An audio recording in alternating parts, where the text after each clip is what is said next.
Seconde Guerre mondiale a été abondamment filmée en couleur, essentiellement par des Américains.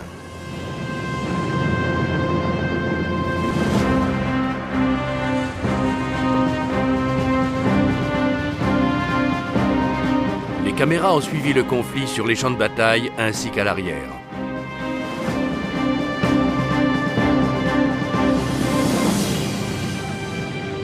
Pendant 60 ans, la plupart de ces films ont été oubliés dans des greniers, archivés, voire jetés.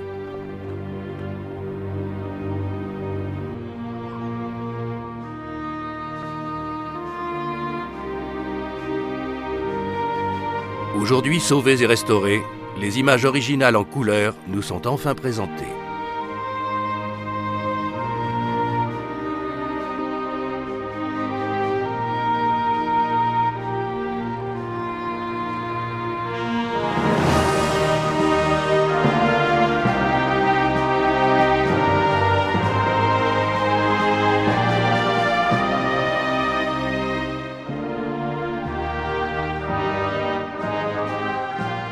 Les champs de bataille, 1942-1944.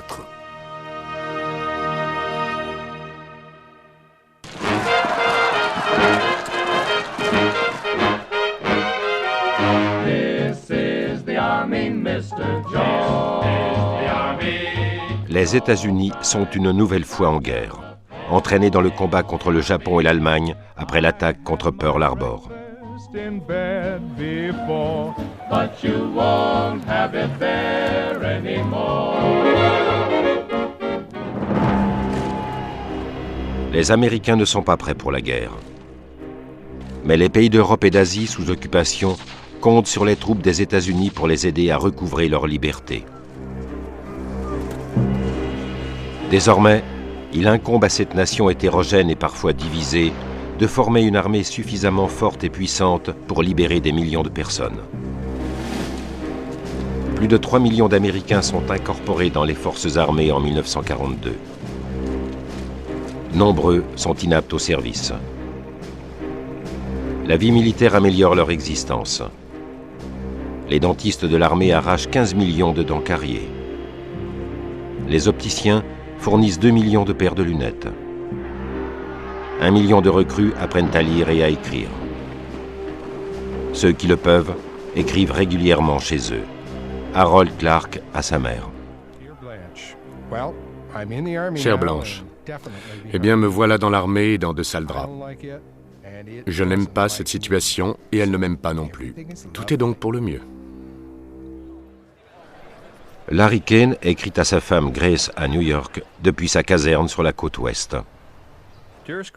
Ma chère Gracie, lis seulement cette adresse et pleure. Difficile d'être plus loin de toi dans ce pays. Les chances de se voir avant très longtemps sont très faibles. Je t'en prie, ne te fais pas de soucis pour moi. Avec tout mon amour, Larry.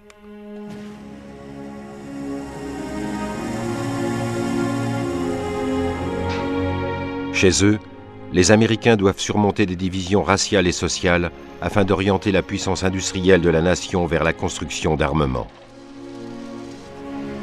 Le président Franklin Roosevelt. This production of ours in the United States must be raised far above present levels, even though it will mean the dislocation of the lives and occupations of millions of our own people. Les États-Unis doivent non seulement armer et équiper leurs propres troupes, mais ils doivent également soutenir leurs alliés, la Grande-Bretagne et l'Union soviétique, qui vacillent sous les assauts de l'Allemagne nazie. Pour l'emporter, l'Amérique doit mobiliser toutes les énergies et les ressources de la nation vers un seul but, la victoire. L'épouse du président, Eleanor Roosevelt. At the present time, it is of paramount importance that the women and girls of our country be given training so that they may do their share in the war emergency. Les femmes et les Noirs américains sont sur le point de bénéficier de certains avantages qu'ils se sont toujours vus refuser. Phyllis Johnson, ouvrière en usine. J'ai enfin l'opportunité de gagner plus d'argent. Mon Dieu, j'en ai assez de traîner à la maison. Maman et papa me traitent comme une enfant. Maintenant, je vais être indépendante et je peux même leur envoyer de l'argent.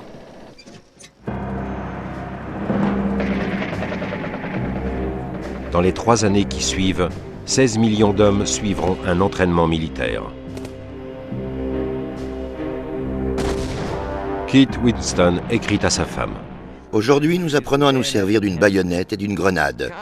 Mon Dieu, tu me vois enfoncer une baïonnette dans le ventre d'un homme? Mais ils nous disent et ils nous répètent sans cesse que eux n'hésiteront pas.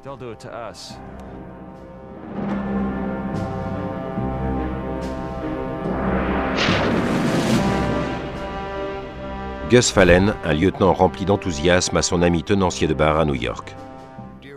Cher Eddie, j'adore être para. J'adore lancer des raids sur l'ennemi, m'emparer d'un aérodrome, faire sauter une gare de chemin de fer. J'espère un jour encercler tout un régiment allemand avec une vingtaine de conscrits armés de mitraillettes. Ton copain qui plonge dans le ciel, Gus.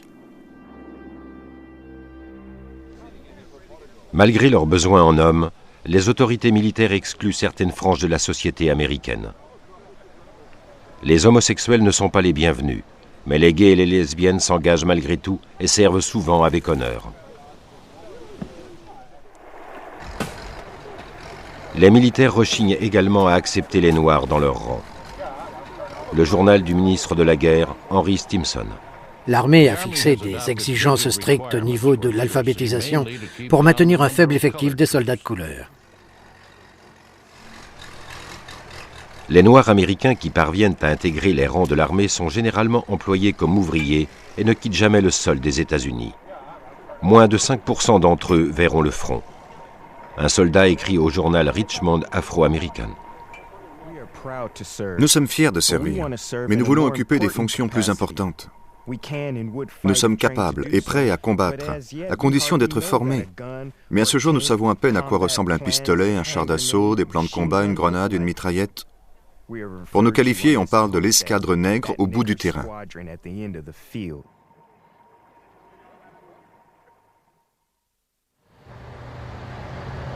Sunday, April 19th. This Sunday has been a day of many developments on many war fronts.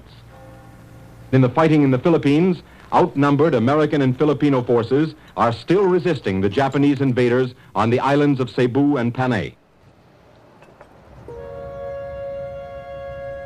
La guerre dans le Pacifique nourrit la haine raciale aux États-Unis. Pour certains Américains, le patriotisme se définit par la race. Bert Miller, procureur général de l'Idaho. Nous voulons que ce pays demeure un pays de blancs. Tous les Japonais doivent être placés en camp de concentration.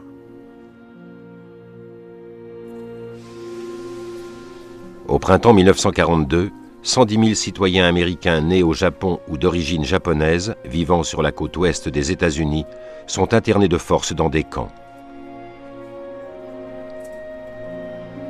Ils abandonnent ou vendent leurs maisons et leurs biens au prix d'énormes pertes, laissant derrière eux presque tout ce qu'ils possèdent.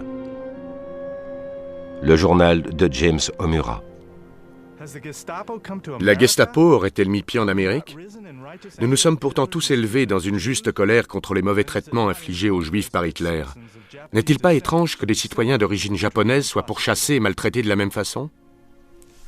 Un universitaire noir, le professeur Saunders Redding, écrit dans le magazine American Mercury. Je n'aime pas beaucoup que l'on se réfère constamment aux Japs en disant « ces salauds de jaune » et « macaques jaunes », comme si la couleur de la peau avait un rôle à jouer dans la traîtrise, comme si là était le problème. Le problème est simple. Le problème, c'est la liberté.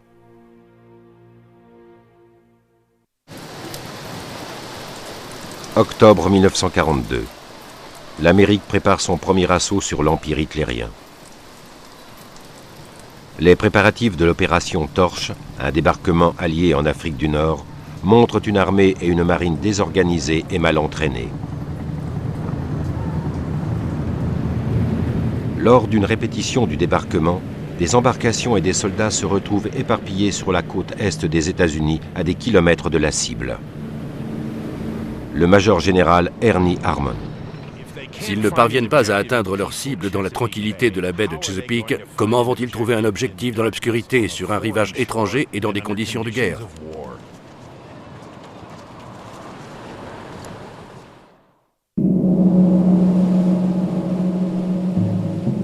Prête ou non, la force de débarquement la plus importante jamais rassemblée prend la mer. Direction l'Afrique du Nord. Pour la quasi-totalité des Américains embarqués, officiers ou simples soldats, c'est le baptême du feu.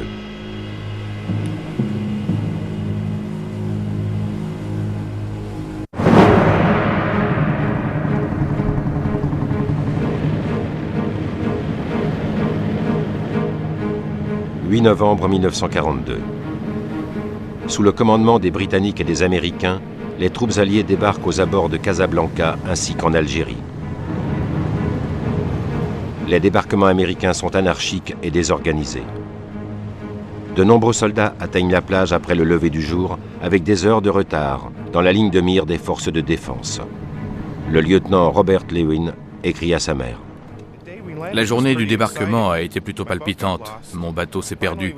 Nous touchons finalement la plage et que découvrons-nous? Tous ceux qui avaient débarqué avant nous étaient là à fumer et à rigoler. Ils n'avaient rencontré aucune résistance sur la plage. Puis c'est parti. Les fusils crépitaient, des fragments d'obus sifflaient autour de nous. Nous avons plongé dans des trous. J'étais couvert de bouse de chameau.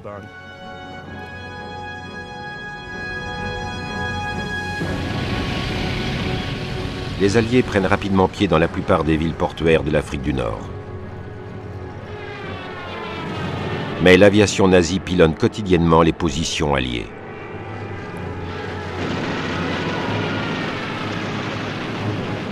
Eugenia Rutkowski, infirmière dans l'armée américaine. Nous avons débarqué.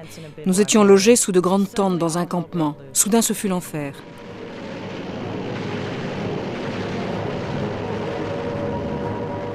Les sirènes hurlaient, des avions vrombissaient au-dessus de nos têtes et la DCA pilonnait le ciel. C'est peu de dire que j'étais terrorisée.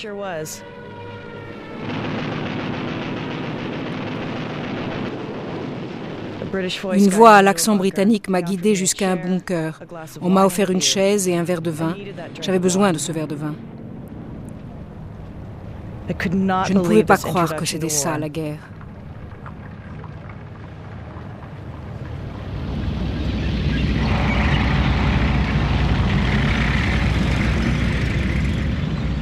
Les chars et les hommes font route vers l'est, vers les montagnes de la Tunisie, où l'armée allemande s'est retranchée avec ses tanks et l'artillerie lourde. L'action est filmée par le producteur de Hollywood, Daryl Zanuck.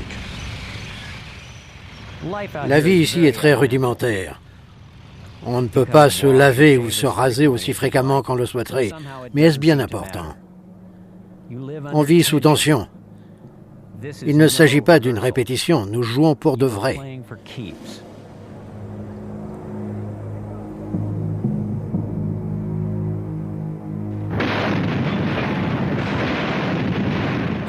Une bataille moderne est bien loin de ce que la plupart des gens s'imaginent. En fait, il n'y a pas de ligne de front, l'action est fluide. L'une de nos propres colonnes peut percer vers l'avant, alors qu'à quelques kilomètres de là, restent quelques poches ennemies sur nos arrières.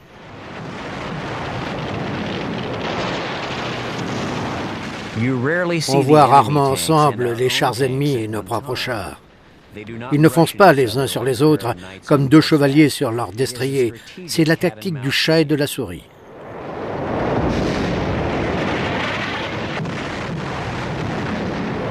L'avance alliée s'embourbe dans les montagnes de Tunisie. Le correspondant de guerre Ernie Pyle pour le service d'information Scripps Howard. Notre armée est une armée inexpérimentée et la plupart de nos soldats essuient le feu pour la première fois face à des soldats aguerris. Nous n'étions tout simplement pas équipés pour battre les Allemands. Ce sera dur et il faudra sans doute du temps avant de nettoyer l'Afrique.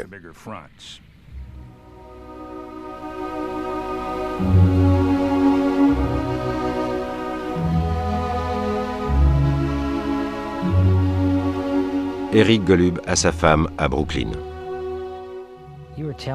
Tu me parles d'un programme sur Beethoven que tu as écouté. Peut-être le concerto pour piano numéro 5.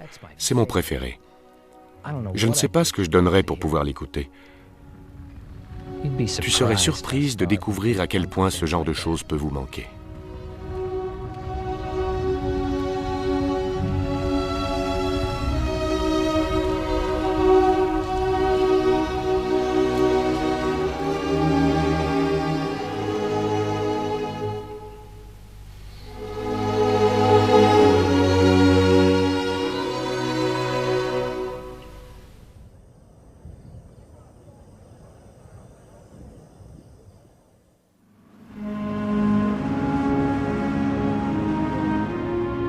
Janvier 1943. Le président Roosevelt se rend en Afrique du Nord, dans Casablanca libérée pour une réunion des hauts commandements américains et britanniques.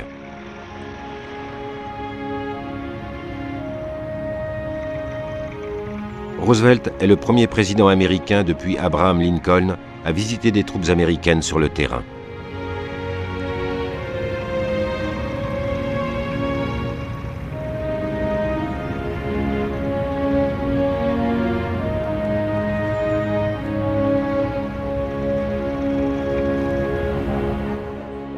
La Grande-Bretagne et les États-Unis ont beau être alliés, les deux pays ont des stratégies différentes pour mener la guerre. Les conseillers du président américain poussent en faveur d'un débarquement rapide en France occupée. Le Britannique Winston Churchill veut commencer par défaire Mussolini, l'allié de Hitler. Churchill l'emporte. Mais c'est à Casablanca que Roosevelt définit pour la première fois les objectifs de guerre de l'Amérique. La reddition inconditionnelle de l'Allemagne, de l'Italie et du Japon. Il l'annoncera au Congrès par la suite. We mean no harm to the common people of the Axis nations, but we do mean to impose punishment and retribution in full upon their guilty, barbaric leader. In other words, on the uncompromising terms of unconditional surrender.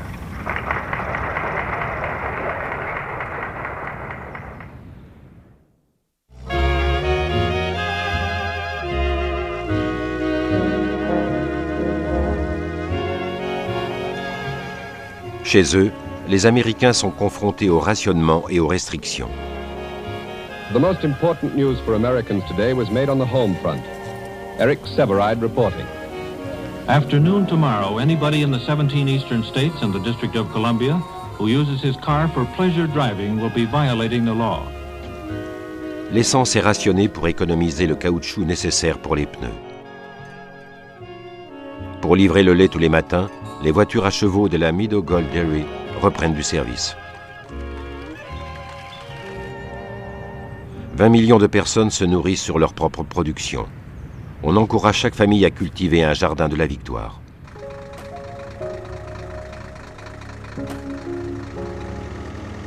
Il faut nourrir les 8 millions de bouches de l'armée chaque jour, et les États-Unis envoient des millions de tonnes de vivres à la Grande-Bretagne et à l'Union soviétique.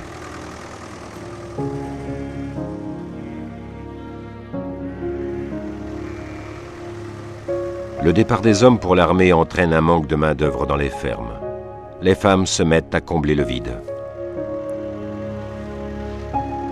1,5 million de femmes s'enrôlent dans l'armée des femmes de la terre, quittant les villes pour aller travailler dans les fermes. Une femme du Michigan citée dans le New York Times. Mon fiancé a été tué dans cette guerre et j'ai l'impression qu'en aidant à produire la nourriture dont nos soldats ont un besoin si vital, je peux en partie compenser la perte d'au moins un combattant.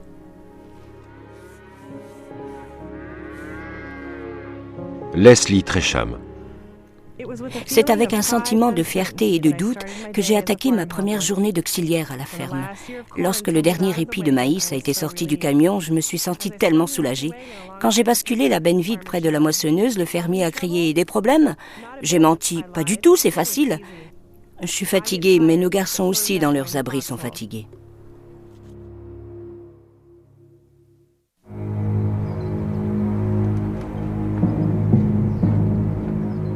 Les équipages des bombardiers américains sont en Angleterre depuis la mi-42. Leurs premières cibles sont des dépôts ferroviaires et des installations industrielles légères en France. La dimension réduite de la force de bombardement américaine explique l'inefficacité des premiers raids, qui seront pourtant très instructifs. De nombreux membres d'équipage tiennent des journaux. James Verenice, copilote. Je venais à peine de me coucher quand ils nous ont réveillés. Nous voilà enfin partis pour notre première mission. Bill Winchell, artilleur. Le 91e groupe de bombardiers se lance sur les chemins de la gloire. Pendant le survol de la cible, tout le monde était à cran, nerveux et surexcité. C'est bien naturel, notre baptême du feu. Cible fortement touchée mais pas entièrement détruite. De retour à la base, fatigué mais très heureux. Tous les appareils sont rentrés. L'appareil, l'escadre et le groupe n'ont pas subi de pertes. Après la mission suivante, le comportement des hommes change. James Verenis, copilote.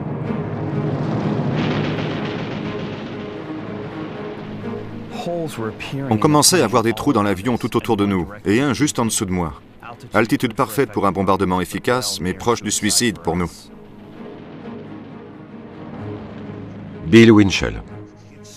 On aurait dit que toute la DCA d'Allemagne s'était donné rendez-vous pour nous accueillir.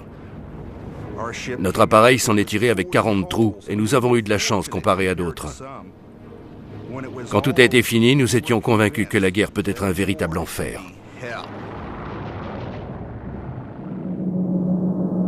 Au cours de l'hiver 1942, un quart des membres de tous les équipages de la 8e force aérienne des États-Unis sont gravement blessés, faits prisonniers ou tués. Lors de séances de soins en psychiatrie, les membres des équipages ayant absorbé du pentotal, le sérum de vérité, revivent leur traumatisme. DCA, DCA, DCA. Chasseur, chasseur. J'étais terrorisé, docteur. J'étais vert de peur. Tout ce que l'on peut faire, c'est de rester assis, à attendre que ça se passe. Il n'y a rien à faire, docteur. Rester assis et attendre. Il y a un incendie dans la soute à bombe. Du feu, du feu. Sortez-moi de là. Revenez, espèce de rat. Mon parachute est coincé. Ils se sont tous enfuis. Je suis seul. Je vais exploser avec l'appareil. Il ne restera rien, pas le moindre petit morceau. Est-ce que vous avez déjà vu un type sans tête, Doc? Un ami à vous sans tête? C'était mon meilleur pote. Je l'aimais. Je mangeais avec lui et je dormais avec lui. On jouait aux cartes et on allait voir les filles ensemble. Ces maudits salauds de nazis, il faut que j'y retourne pour avoir ces maudits salauds de nazis. Je veux tous les tuer un par un.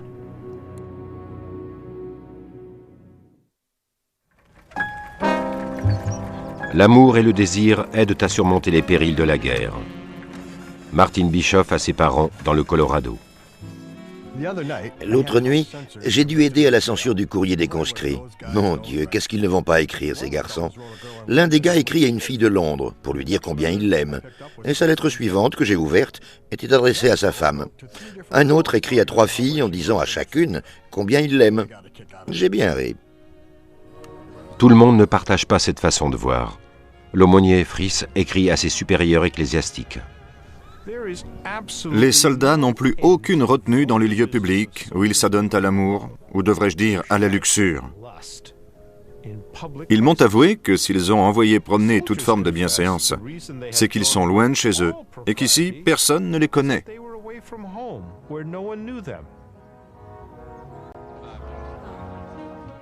Mademoiselle Kirby, engagée dans la Royal Navy.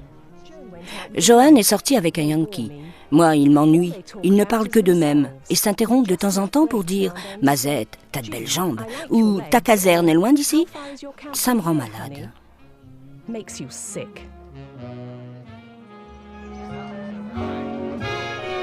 Mais nombre de soldats confrontés à une mort possible veulent une assurance pour l'avenir. Les amourettes deviennent sérieuses et plus de 70 000 GI prennent des fiancés de guerre britanniques. Restés aux États-Unis, les Américaines craignent de perdre leur mari sous les balles allemandes ou dans les bras des beautés britanniques. Frances Field a son mari. Il est une question qui hante le cœur de toutes les épouses. Me reviendra-t-il?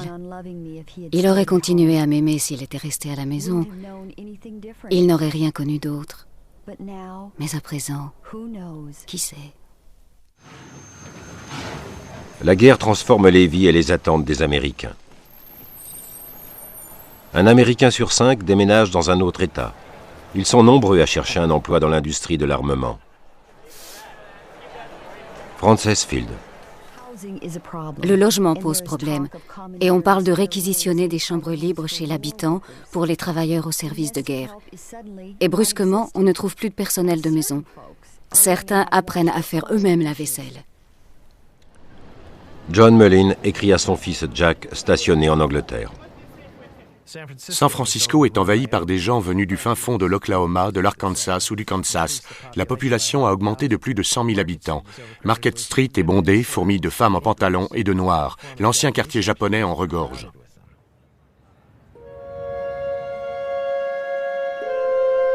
Les Américains d'origine japonaise qui vivaient sur la côte ouest sont enfermés dans des camps d'internement depuis plus d'1 an maintenant.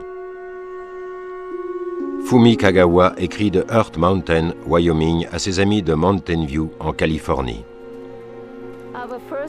Notre première impression de ce camp fut une image de désespoir.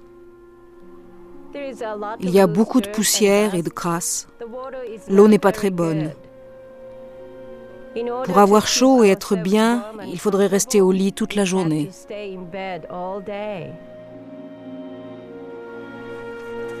Plus de 100 000 Japonais américains passeront toute la guerre dans des camps d'internement.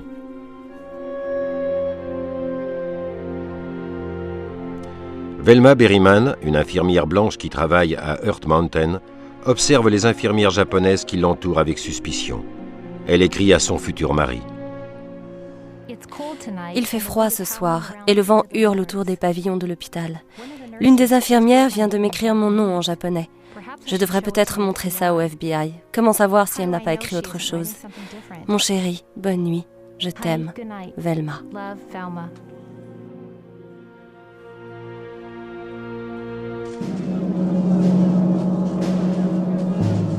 Furieux d'être considérés comme des traîtres, 12 000 jeunes hommes se portent volontaires pour se battre dans le 442e régiment d'infanterie, composé uniquement de Japonais américains. Certains s'enrôlent directement depuis les camps d'internement. Un volontaire écrit. Je suis japonais de par mes ancêtres, mais par ma naissance et selon le droit du sol, je suis américain. Pourtant, certains m'appellent le Jap. Pourquoi les Américains ne peuvent-ils nous considérer comme de véritables Américains comme eux? Pourquoi faut-il qu'ils aient ces épouvantables préjugés de race? Pendant la Première Guerre mondiale, les Américains d'origine allemande se sont battus contre l'Allemagne. Pour prouver sa loyauté, le 442e préférerait se battre contre les Japs plutôt que contre les Allemands.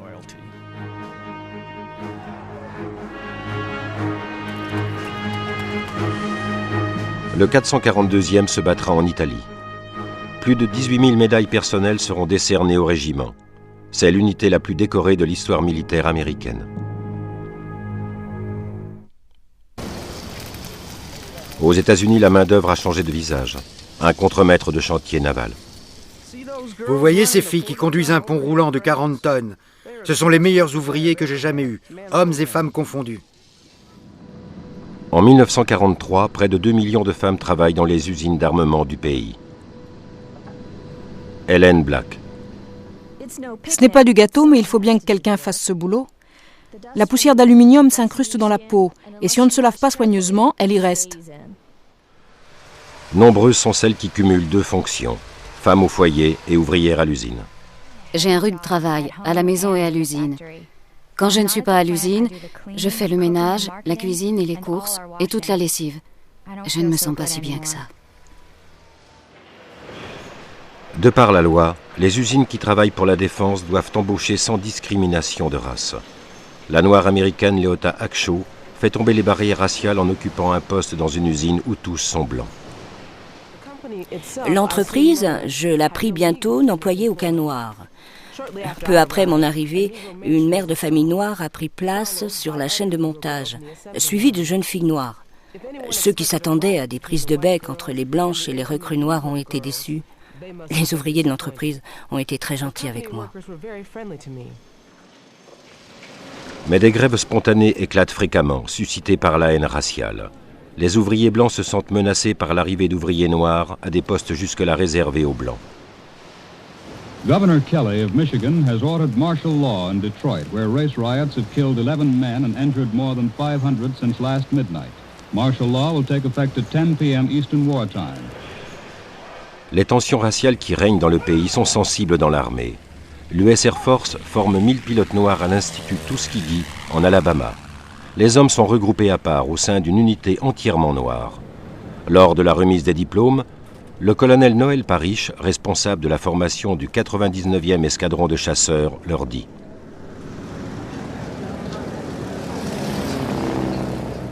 Vous êtes à présent des combattants. Vous êtes des nôtres. Votre avenir en tant que soldat dépend de votre détermination à démentir ceux qui voudraient vous voir échouer.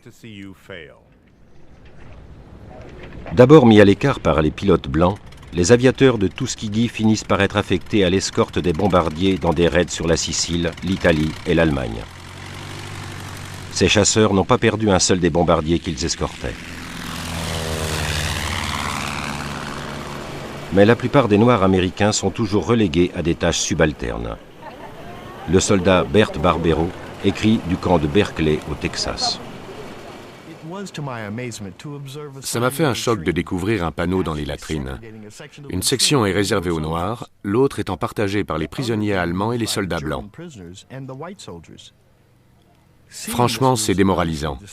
J'ai eu l'impression ici que l'on place le tyran au-dessus du libérateur. Un officier noir écrit. Les hommes de ma race se tournent naturellement vers moi en tant qu'officier pour leur expliquer les motivations et la politique du gouvernement. Que puis-je leur répondre? Dois-je admettre devant eux que nous nous battons pour les idéaux d'un pays et d'un peuple étranger, alors que l'Amérique ignore ses idéaux chez elle? Mai 1943. The North African campaign is finished and the Allies have won a great victory. For the first time in 3.5 years of war, the Axis powers are wholly on the defensive, pushed back in the European continent and nervously wondering where the next Allied blow will fall. La victoire a coûté cher. Pertes alliées, 70 000 hommes. Pertes allemandes et italiennes, 75 000. 250 000 soldats allemands et italiens sont faits prisonniers. Le reporter Ernie Pyle. Je n'ai plus aucun doute sur notre victoire future. Malgré les grèves, les dissensions et la confusion qui règnent chez nous, l'Amérique produit, et personne ne peut le nier. Il semblerait qu'il faille environ 2 ans à un pays comme l'Amérique pour être pleinement engagé dans une guerre. Nous avons changé. Nous sommes désormais une nation en guerre.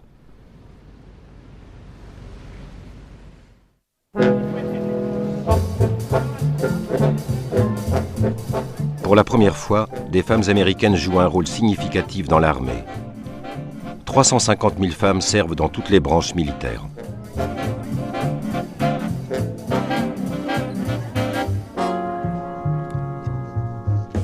Le commandement militaire découvre que les femmes sont plus productives dans le travail et qu'elles créent moins de problèmes que les hommes au niveau de la discipline.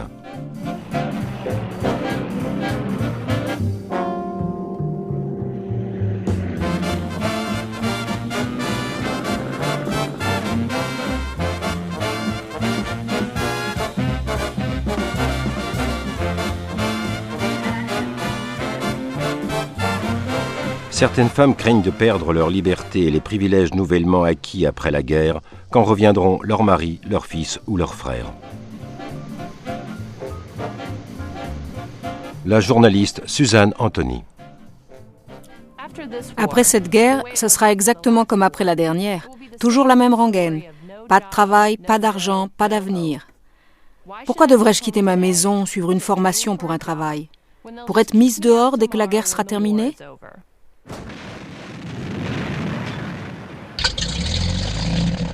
La plupart des pilotes américains étant sous les drapeaux, en Europe ou dans le Pacifique, ont créé le WASP, pour pilote des forces aériennes féminines. Les femmes sont formées au convoyage des avions militaires, au transport des troupes et aux essais en vol des nouveaux appareils. Alberta Paskvan est l'une des premières WASP. Elle prend des images pour sa sœur Chick. Salut! La nuit dernière, nous avons toutes traîné au mess jusqu'à 8h30. Toutes les filles dansaient ensemble, pendant que d'autres faisaient un tapage infernal. On s'amuse comme des folles. Je dois avouer que je préférerais être entourée d'hommes, mais la nouveauté de la chose est surprenante. Je me sens comme une âme en peine. Pas de lettres, pas d'amour, pas d'alcool. Caro Bellet écrit chez elle. Chère maman, nous avons l'impression que chaque jour, de 6h à 10h, la moindre minute est planifiée, école au sol, etc. Le major dit que si nous avons 1 minute de libre, c'est qu'il a oublié quelque chose. Tout ce grand air, ce vent, ce soleil, cet entraînement physique, ces manœuvres et le sommeil, j'ai hâte d'avoir cette bonne mine saine comme les autres. La plupart des filles en deviennent belles. Nous sommes allés à une soirée pastèque organisée par les officiers US.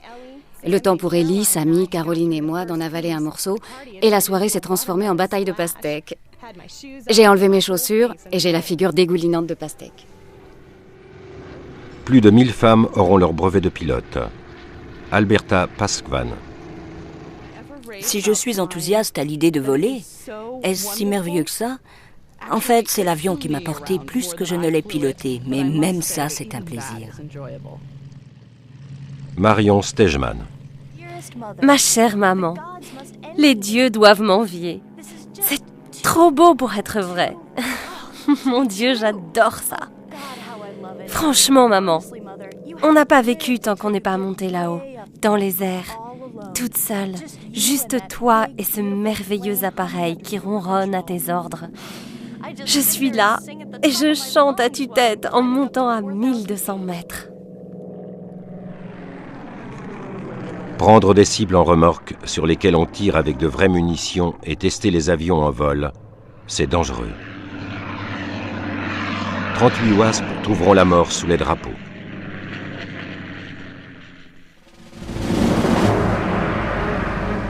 L'ultime étape avant le continent européen. 160 000 soldats alliés quittent l'Afrique du Nord à destination des plages de la Sicile.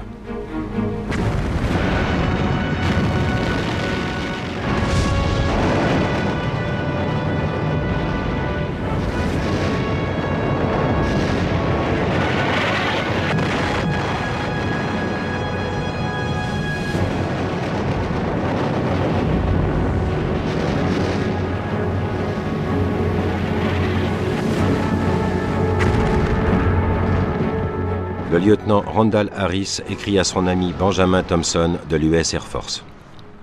Cher Benji, j'étais dans la première vague à atteindre la plage. Mon commandant a été tué et au même moment j'ai été touché. Je n'ai pas ressenti de douleur. Je me disais que si j'étais gravement blessé, je sentirais mes chaussures se remplir de sang. Et ne voyant rien, j'ai continué à avancer. Puis j'ai regardé et j'ai été surpris de voir un gros tas d'intestins qui sortait à 5 cm de mon sexe à peu près. Alors j'ai aspergé tout ça de sulfamide, pris des pilules et je me suis fait un pansement. En 38 jours, la Sicile est nettoyée. 60 000 soldats allemands sont repoussés sur la péninsule italienne au prix de 31 000 vies alliées. Alors que l'armée s'apprête à envahir l'Italie, notre parachutiste Gus Fallen, au début si enthousiaste, écrit toujours à son copain barman. Tu vois, vieille branche, cela fait à peine un mois que nous sommes en Sicile et j'en ai plein les bottes. Je n'ai pas envie d'être un héros, je ne veux pas de médaille. Tout ce que je demande, c'est que cette saloperie de guerre se termine pour qu'on puisse tous rentrer chez nous et vivre en paix. Ton copain parachutiste, Gus.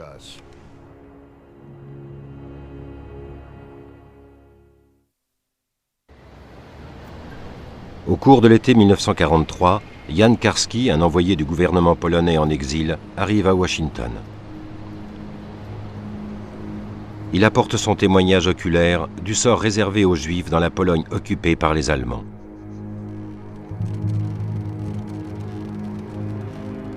À l'intérieur du ghetto de Varsovie, la propagande allemande tourne un film en couleur.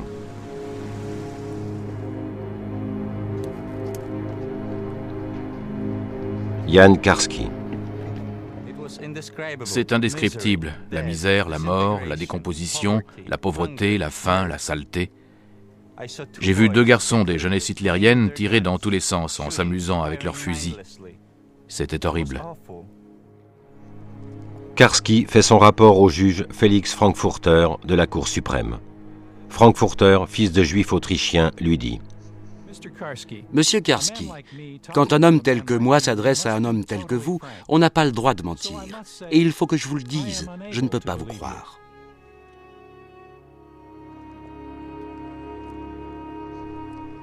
Karski s'adresse au président Roosevelt. Plus d'1 800 000 juifs ont été assassinés dans mon pays.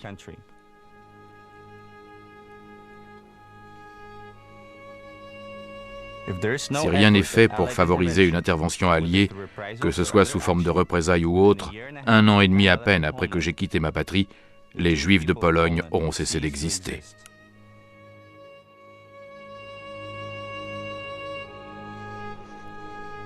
À la fin de la guerre, 90% des Juifs de Pologne, plus de 3 millions de personnes, auront été assassinés.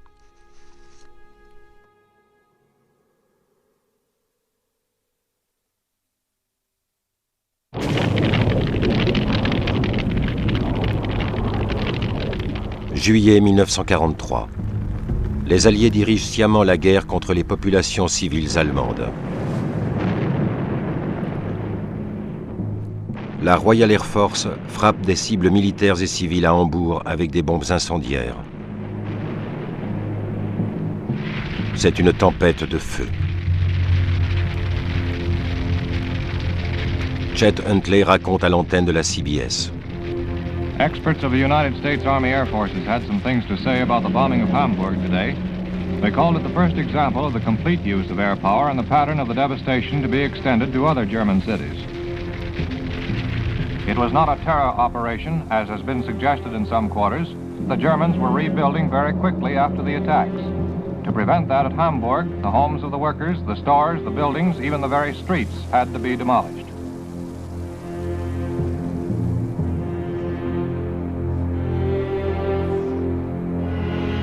La Royal Air Force annonce que 40 000 personnes sont mortes sous le bombardement.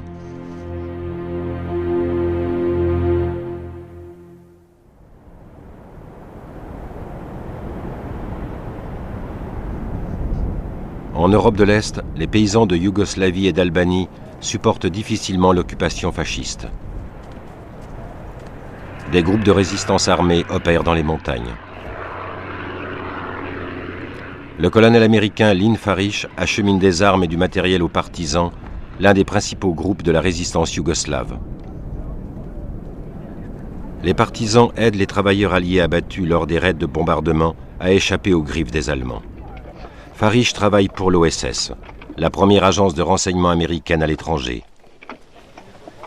Il est agent de liaison entre l'Amérique et le chef des partisans yougoslaves, le communiste Josip Broz Tito.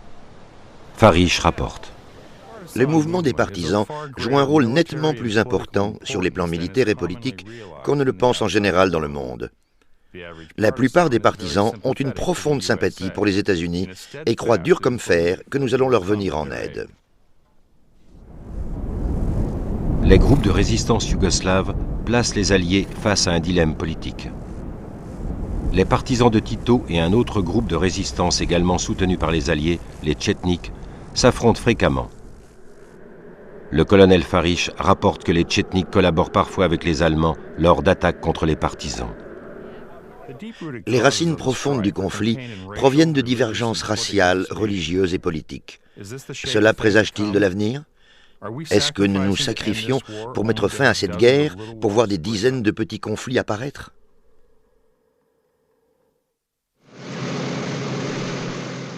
Février 1944. Les Alliés ont décidé d'anéantir l'industrie aéronautique allemande et la Luftwaffe avant que ne débute le débarquement. En une semaine, les bombardiers britanniques et américains effectuent plus de 6000 missions.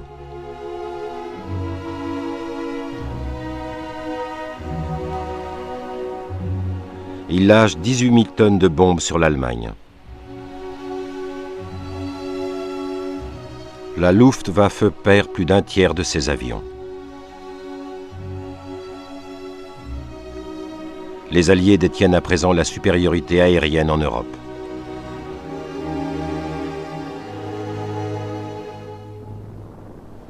Le pilote de B-17, Louis Lahoud.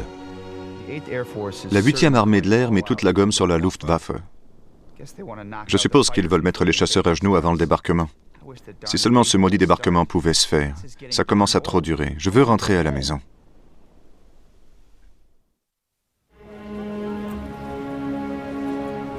La Grande-Bretagne est devenue une île forteresse. 2 millions de soldats alliés sont prêts et attendent. Larry Kane. La première chose qui nous attendait à la descente du bateau était un discours de bienvenue pour nous expliquer brièvement et sans équivoque pourquoi nous étions là. Nous sommes ici pour débarquer sur le continent.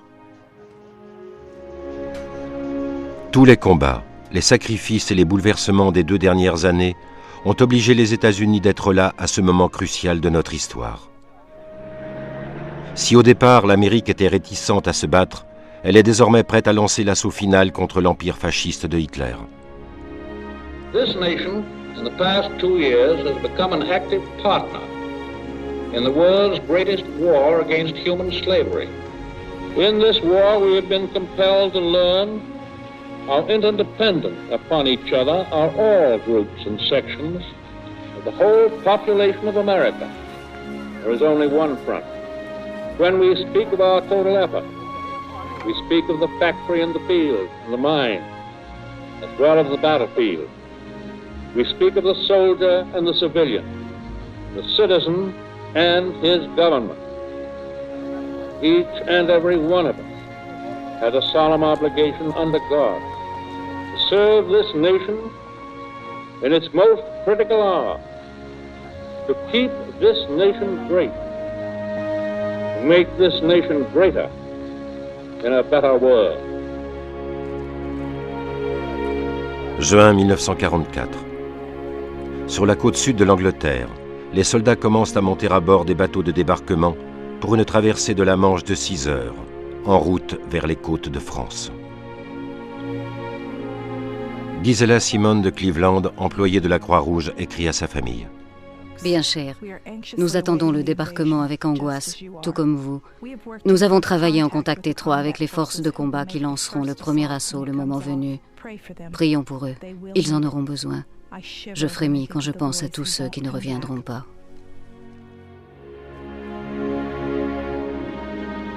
Juste avant d'embarquer, le lieutenant Tracy Sugarman griffonne un mot à sa femme June. J'espère que tu recevras ce mot. Ce sera le dernier avant longtemps. Ne t'inquiète pas, je suis prêt à toute éventualité. C'est à toi que je dois ce rare sentiment de paix, June. Au revoir, mon ange. Souviens-toi que je t'aime de tout mon cœur.